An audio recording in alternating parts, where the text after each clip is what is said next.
Bonjour à tous, très heureux de vous retrouver sur la chaîne d'éducation paramédicale de l'association CHER. La vidéo du jour va traiter de la préparation de la salle et de l'installation du patient pour une procédure de coronarographie. Les objectifs de cette présentation: savoir préparer une salle, savoir préparer une table, savoir préparer un patient avant une exploration coronarographique et l'installer de manière appropriée pour que le médecin puisse effectuer son acte. Alors, dans la préparation de la salle, qu'est-ce qu'on peut dire? Au préalable, ce qui est important, c'est de vérifier le bon fonctionnement de l'installation.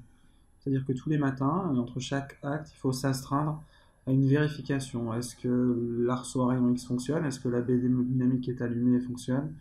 Ça, c'est des choses importantes puisque sans ça, l'acte n'est pas réalisé.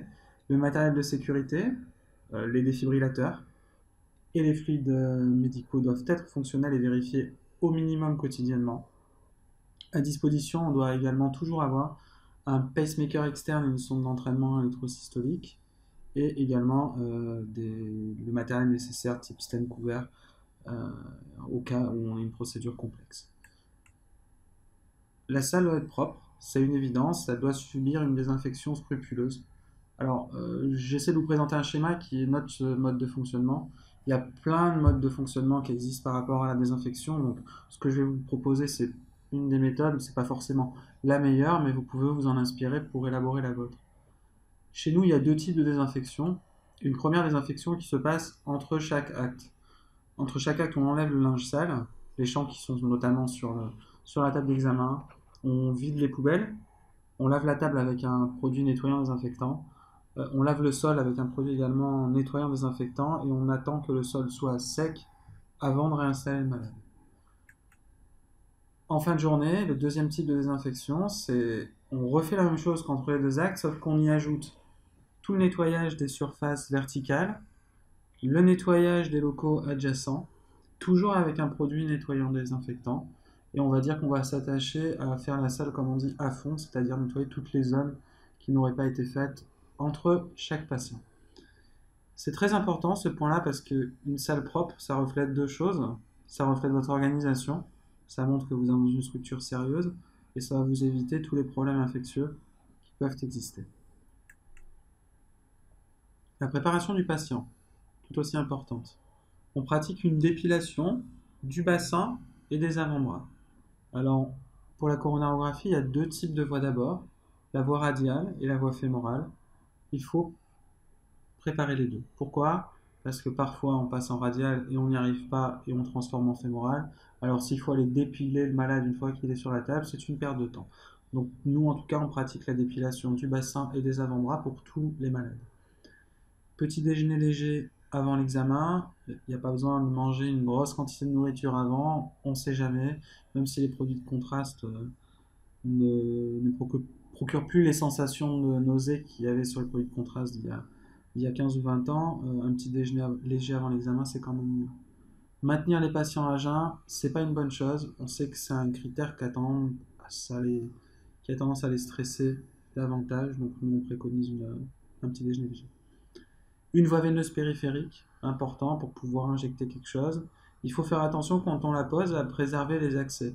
C'est-à-dire que mettre une voie veineuse périphérique au niveau du poignet, c'est jamais très bon. Pourquoi? Parce que quand on va mettre en place la compression radiale, on va comprimer également cet accès. Donc on essaie de privilégier des voies veineuses périphériques, idéalement sur le bras gauche, parce que la voie royale, on va dire, c'est la voie radiale droite.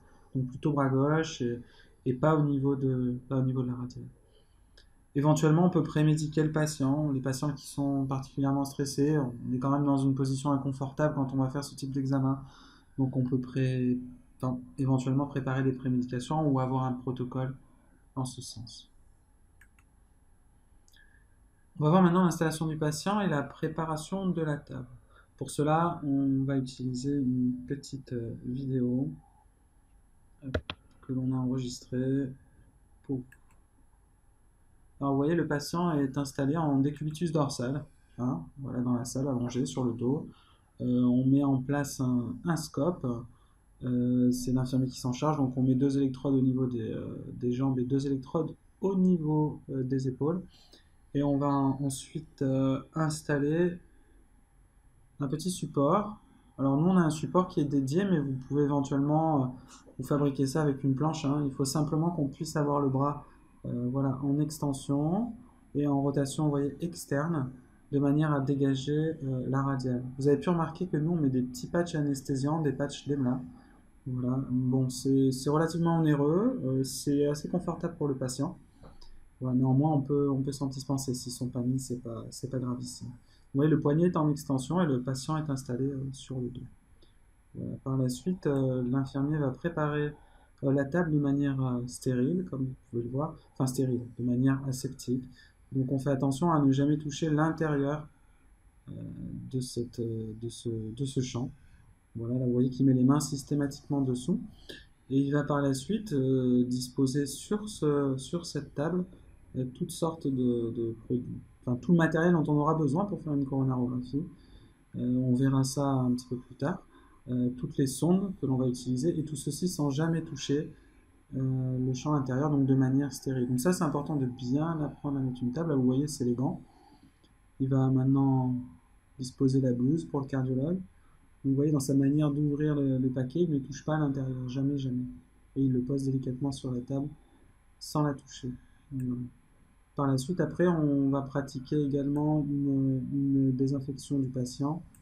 Je vais avancer un petit peu, voilà, pour désinfecter le malade. Donc, alors là, même chose, pareil, il existe plusieurs recommandations. Bon, nous, on pratique une chaîne bétadinée, donc c'est un peu vieille école. Je vous demanderai peut-être pas forcément retenir ça. Ce qu'il faut retenir, c'est que le malade doit être de nouveau, encore une fois, désinfecté une dernière fois. Nous, il a été désinfecté d'abord en étage avant de descendre. Il y a un premier badigeon qui est fait à ce moment-là. Et on refait une deuxième désinfection. On prépare, comme je vous l'ai dit, la voie fémorale et la voie radiale systématiquement. Au cas où on ait besoin de changer, c'est important de ne pas avoir à refaire ça en plein milieu de l'examen. Vous voyez, tout ceci est fait de façon stérile, c'est-à-dire que là, l'infirmier, sa main droite, elle reste systématiquement propre. Hein. Voilà, le patient est prêt et donc on va pouvoir le recouvrir. C'est la deuxième étape, voilà, le deuxième passage pour la chaîne bétadine. Ce qu'on doit dire maintenant en conclusion pour cette courte vidéo, étape importante vérifier avant de commencer, c'est particulièrement important que votre salle soit fonctionnelle et que vous ayez le matériel d'urgence à disposition. Il faut que votre patient soit bien préparé, capital. Il faut également que l'on travaille dans des ambiances, dans des salles qui sont propres. Donc il faut attacher une importance toute particulière au travail de désinfection. Dernière chose que je voudrais dire, je n'ai pas dit au moment de l'installation, mais c'est très important. Il faut penser dans les vérifications que l'on fait à vérifier l'identité du malade que l'on installe. C'est des choses qui arrivent dans tous les centres, même les meilleurs. Il est capital de demander au patient quand il rentre quelle est son identité, histoire de ne pas se tromper de patient. Voilà, je sais que ça peut faire sourire, mais ce sont des choses qui arrivent. Voilà, je vous remercie de m'avoir écouté. Je vous dis à très bientôt sur la chaîne paramédicale cherparamètre.edu disponible sur YouTube. Merci.